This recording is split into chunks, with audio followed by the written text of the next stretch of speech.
Comet The Colt of Steel, Chapter 11, Part 12. The adults wasted no time getting ready for the summer sun celebration.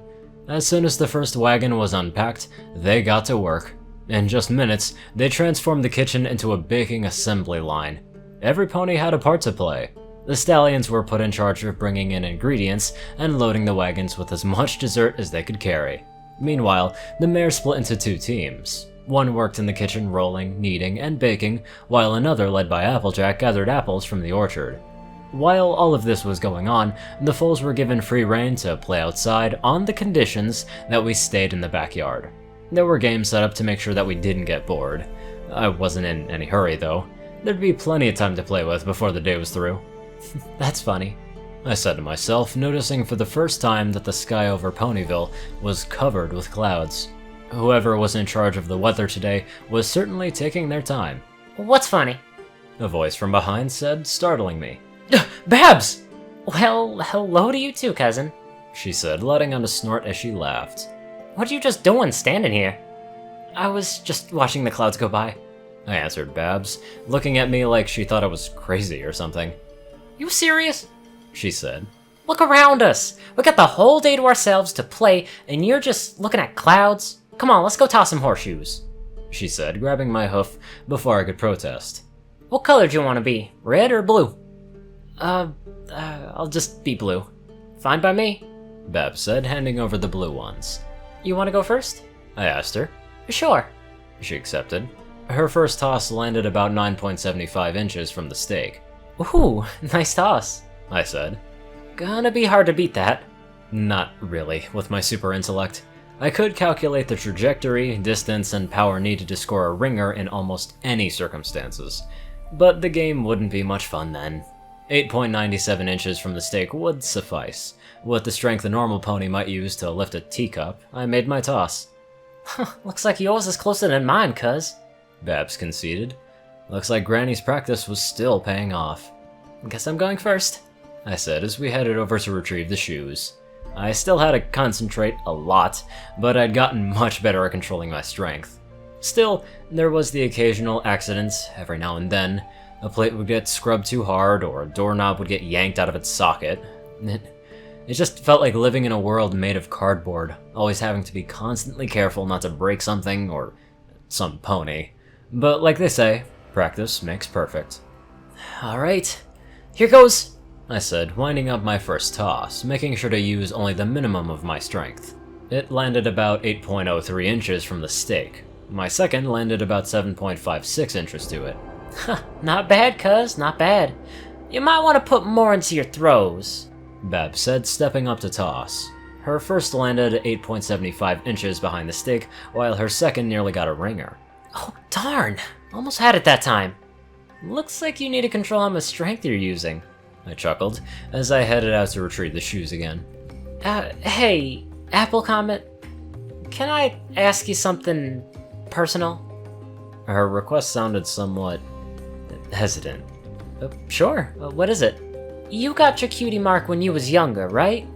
She avoided direct eye contact with me, instead choosing to glare at her own flank. Do you remember what you got it for? Our family never spoke with others about what I had done that day. Even relatives. Granny wasn't sure how they'd react to us telling them that it was the family crest of an alien species. So, to my big sister's consternation, we came up with a cover story. Oh, I was just stargazing one night when I happened to spot a comet in my telescope. Next thing I knew, I felt a tingly feeling on my flank. I looked down and there was the comet I'd seen. I'd shown it to Granny Smith and she told me about how her ma and pa would watch the stars to determine how to plan their harvest. I've heard that story before, Babs said. So then, your special talent is stargazing? Well, the correct term is astronomy, but that's close enough, I corrected her. You use a lot of funny words when I talk to you know that? So everyone tells me. I laughed. Why do you ask? Babs turned and looked away. Oh, no reason. I was just curious, that's all, she said, quickly changing the subject. Just forget it. Let's go back to the game. Well, she certainly seems eager to change the topic of conversation, I thought to myself. Deciding to ask her about it later, I lined up my next shot in preparation for my next swing. It was still too early in the game to score a ringer, so I settled on 6.21 inches from the stake. 1, 2, 3... Then there was a lot of clang-a-langing sounds. Soup's on, every pony! Applejack's holler threw off my concentration for just a fraction of a second needed for me to screw up. I looked up long enough to see that the horseshoe left my hoof, soaring majestically before landing perfectly around the stake. A perfect ringer. My disappointment was cut short by the sound of stampeding hooves behind me. I turned around just in time to witness the entire family come charging out of the house, carrying plates, baskets, even whole tables of food. Before I could ask, Applemint shouted, Lunchtime! And the rest of my cousins burst out of the gate, leaving me in a cloud of dust, which flooded every orifice on my face. Thinking quickly, I burned it from my eyes with my heat vision, then took in a deep breath. But luck decided it was not going to be on my side that day, as I felt a sudden sneeze coming on. Third-person point of view. Howdy there, I'm Applejack. Twilight Sparkle stared uncomfortably as the orange farm pony stood next to her and Spike. Why don't I introduce y'all to the Apple family? All eyes were on her, a feeling the unicorn wasn't used to. Thanks, but I really need to hurry. And then I sneezed. Twilight Sparkle was suddenly cut off by a sneeze that was as loud as a full-grown dragon in allergy season. Everyone looked up to see the clouds suddenly disappear into puffs of fluff. The weather vane on the roof of the house continued to spin violently, swaying back and forth as it turned. For a moment, the orchard fell silent. The apples began to whisper amongst themselves, and finally, Spike asked the question that was on every pony's mind. "What was that?" Applejack smiled sheepishly. Oh, that, just the wind is all, she said, but Twilight wasn't buying it. Are you okay? The unicorn asked. You sound a little nervous. Me? Nervous? Don't know. Applejack scoffed with a wave of her hoof. I was just startled all, on the count of how sudden it was. The orchard fell awkwardly silent. Twilight noticed a bead of sweat running down the side of her host's head. Are you sure? She asked, as delicately as possible. Don't take this the wrong way or anything, but you're acting a little funny. Funny? Applejack said before erupting into a fit of giggles.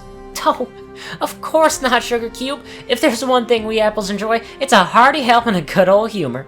A real funny farm, that's us, yes indeedy. Which reminds me, I said I was going to introduce you to the family, and I haven't even done that yet. I am so sorry. Why am I still rambling? Stop rambling, AJ, and introduce her to the family. Comet's point of view. Phew. That had almost been too close a call. At the last second, I managed to tilt my head upward so my sneeze would hopefully disperse in the clouds. Not that there were many clouds left, but it seemed to have done the trick.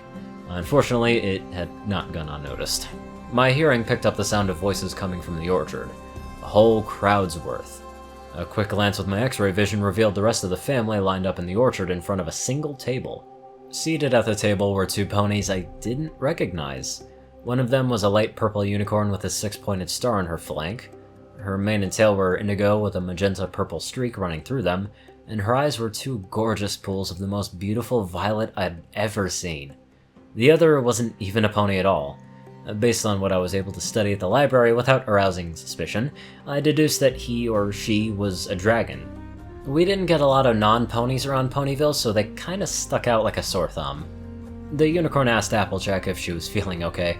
Applejack replied as only a pony who was trying to cover up a murder could, before immediately going about and introducing the two of them to the family.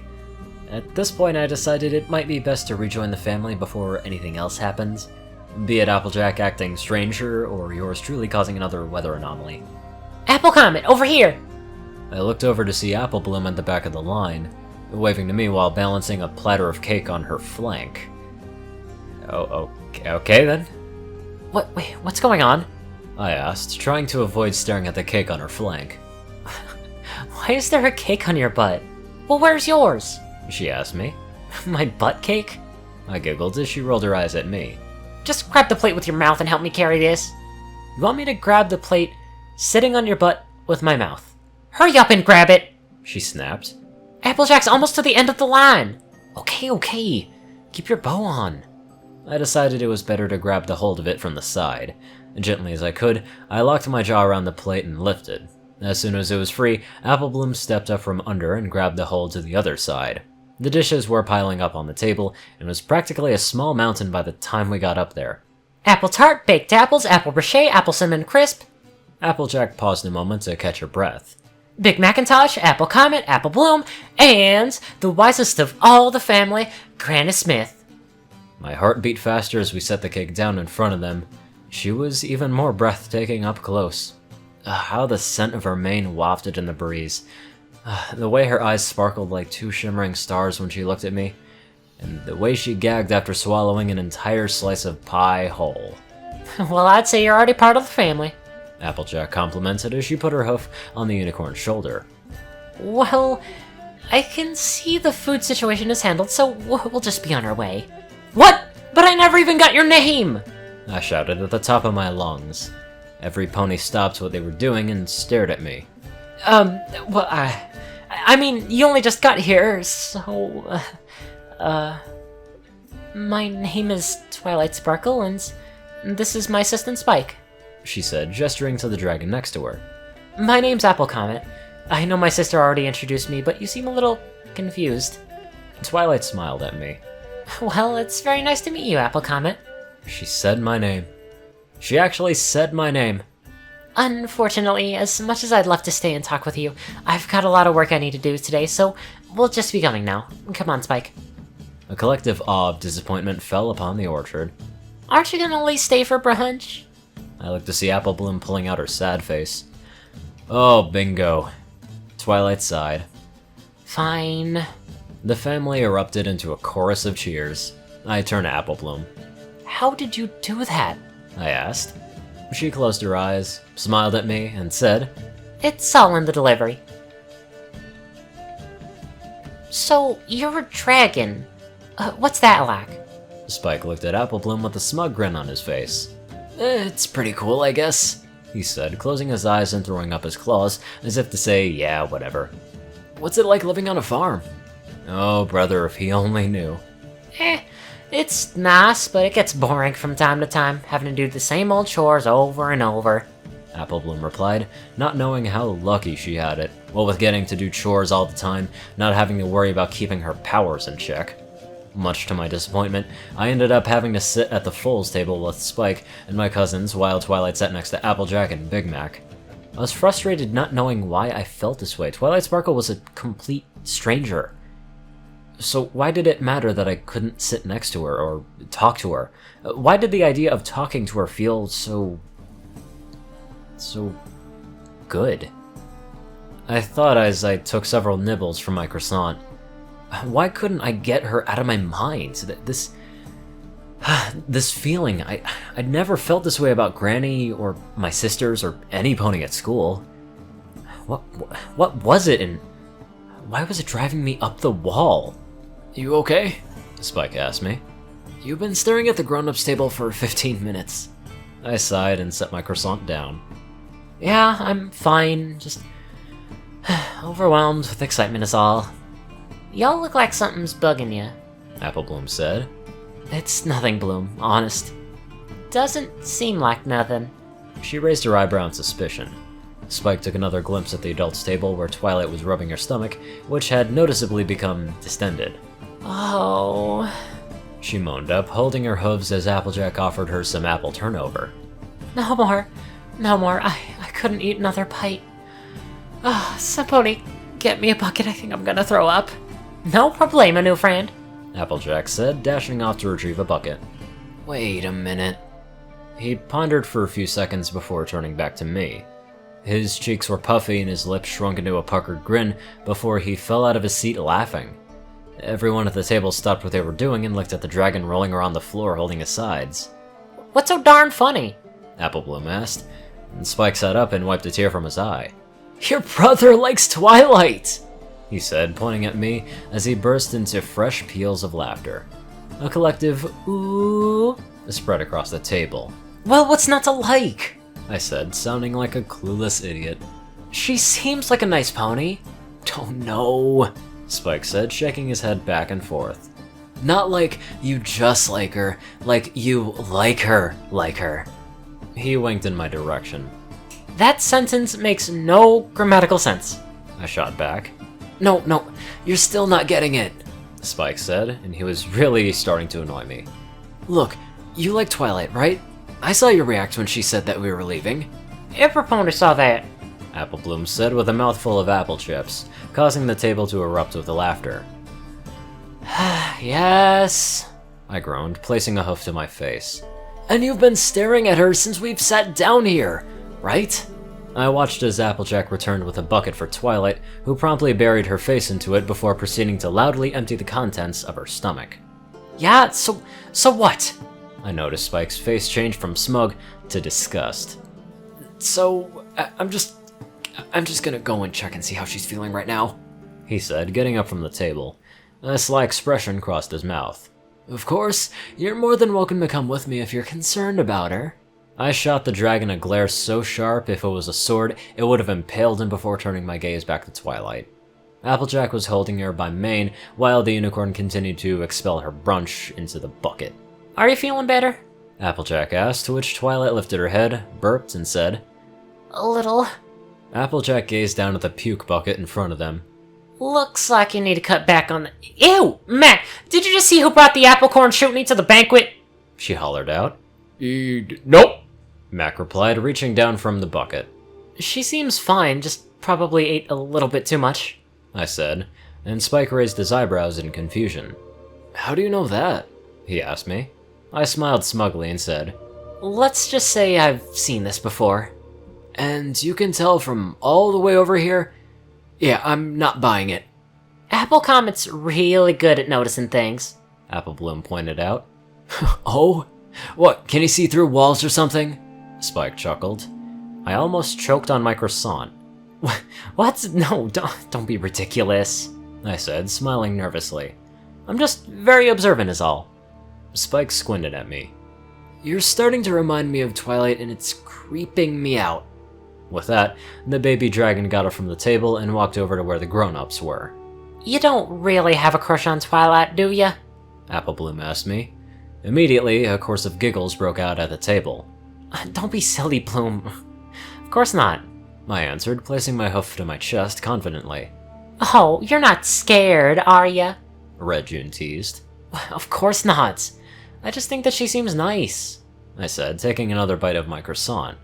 If that's so, why don't you just go to talk to her? Apple Squash asked me. I swallowed my croissant hard and looked down at my now empty plate. I looked over at the grown-ups table where Spike was talking to Twilight. I felt my heart race as I gazed into her nauseous eyes. Even looking like a balloon stuffed with pie, she was still beautiful. Well, are you gonna do it or not? Appleman asked. What y'all being so pushy for? Apple Bloom asked indignantly. What's it to you if my brother likes some pony? Come on, Apple Bloom, Red June said. We're just having a little fun. I decided I'd heard enough. I grabbed my plate and got up from the table. I'm gonna go get myself some apple tart before it's all gone. Apple Comet, wait! Apple Bloom called out to me. Don't worry, I'll be right back, I reassured her, as soon as I got some one-on-one time with our guest. Okay, Super Senses, time to go to work. You tried these apple cider cookies, Twilight? They're delicious! Spike said, munching on an apple cider cookie. Twilight's face turned a pale shade of green. Oh, for the love of Celestia, Spike, don't mention apples. Oh, she's fine, Applejack assured him. Just needs to learn to pace herself is all. Twilight opened her mouth as if to say it was you who was force-feeding me, but only managed to let out a burp. Oh, I think my heart just stopped. Wow! Applejack complimented Twilight even as she tried to waft away the smell with her hat. Now that could peel paint off the side of a barn! Looks like we might have a new contender for the belching contest later, don't you think, Big Mac? Big Mac took out a small scorecard that read 9.3. I think what she's trying to say is that we've really enjoyed the food, but we've really got to get going, Spike said, taking Twilight by the hoof. We'll see you all at the celebration tonight. Well, Twilight, it was sure nice to meet you. Hopefully y'all feeling better soon. Applejack said, giving Twilight a hearty pat on the back that elicited a yelp from the unicorn. Let's get out of here, Spike, she hissed through her teeth. She was leaving. This was it. It was now or never. Twilight, wait! Twilight let out a moan as she turned around to face me. Oh, it's you, she said, and I felt a lump form in my throat as I looked into her eyes. I just wanted to say... I swallowed hard and took several deep breaths. My throat dried up and my leg tensed up. I wanted to say that I think your mane is pretty. What little self-esteem I had left at that moment boiled away. I hung my head low, folded my ears, and turned to walk away. I just wanted to tell you that, I whispered softly. I blew it. My last chance to tell Twilight how I felt, and I blew it. I should have known that it would end this way. What did I have of telling her something I didn't understand myself? This feeling. When I first saw Twilight, I felt happy, like really, really happy. Like my heart was flying around inside my ribcage, but when I got the chance to talk to her, I suddenly felt nervous, and now that I'd blew what might be my last chance to talk to her, I felt sad. What was wrong with me? I'd never felt this way about any pony before. I'd never really brought into the whole fillies are gross talk to other colts at school spouted. So, they didn't seem any different from us, so why was I suddenly feeling like about a mare who was at least 5 years older than me? Thank you. I turned around to find Twilight smiling at me. I appreciate the compliment, she said. Yours is pretty cute too, with that kiss curl in the front. My face turned flush at her words, entering my ears. My lips contorting into a dopey grin. I probably looked like a sick mule, no offense to any sick mules out there. She walked up to me and took my kiss curl into her magical aura, and I swore to myself I would never cut it off. You like astronomy or something? She asked, noticing my cutie mark. Yeah. I have a telescope in my room. Really? What's your favorite topic? Oh, that's easy. Comets. Which ones can you name? Oh, well, let's see. There's Marley's Comet, Comet Hackney Bop, Comet McDraught, Comet Lucenjoy, Calabrese's Comet, and, well, those are just the ones I can name off the top of my head. What four parts make up a comet? Come on, Twilight, there's no need to... Spike tried to object before I cut him off with... The nucleus, the coma, the tail, and the jets. How often does Marley's Comet pass by Equus? Every 74 to 79 years. Twilight smiled and clapped. Very good. Seems like you really know your stuff. I bet you get really good grades in school. I blushed when she complimented me on my grades. The truth was, I was the top of my class, but I wasn't about to brag. Well... yeah. Well, I'd love to stay and chat, but I really must be going. It was very nice meeting you and your family. The pleasure is all ours, Applejack said, offering Twilight another hoof shake, which she hesitantly accepted. Fortunately for her, it was much more gentle than the last one. Feel free to drop by any time. Oh, I will, Twilight said nervously before motioning to Spike with her head to leave. Wait, before you go, will I see you at the celebration tonight? I asked her. We'll see, she said, sounding strangely sad for some reason. I've still got a lot of things left to check on before the festivities. My stomach went hollow at the thought of never seeing Twilight again. Well, if I don't see you again, then I want you to know that I really enjoyed having you over. Heck, we all did, Applejack added. In fact... Applejack took off her hat, reached deep inside, and pulled a fresh hot apple pie. Take some pie with you for the road. The smell of fresh pie wafted into Twilight's nostrils, and her eyes rolled back, her face turning green as her legs gave way before she proceeded to faint on that very spot. Huh. Guess you couldn't handle her pie. Applejack noted. Yup, Big Mac concurred. You know, I never knew that Comet would ever have a crush on Twilight. It's very adorable, in a way. Anyway, I'd like to give a very special thank you to my adorable donators. Yoshi Super Saiyan 2, Peter Coulthard, Dresdon, Nicholas Springthorpe, Dospo, RuneScythe9852, CourierCruz CI, David D. Sanchez, Dwight Cornel, Gagi, Secret Moon, Orient Pax Kaiju, Starlight Glimmer, Trey, Pokekiller Zach, Soul Dragon, Dak Britton, Joe Pierce E, and Reno. Thank you all very much for watching this video, and I will see you all in the next one.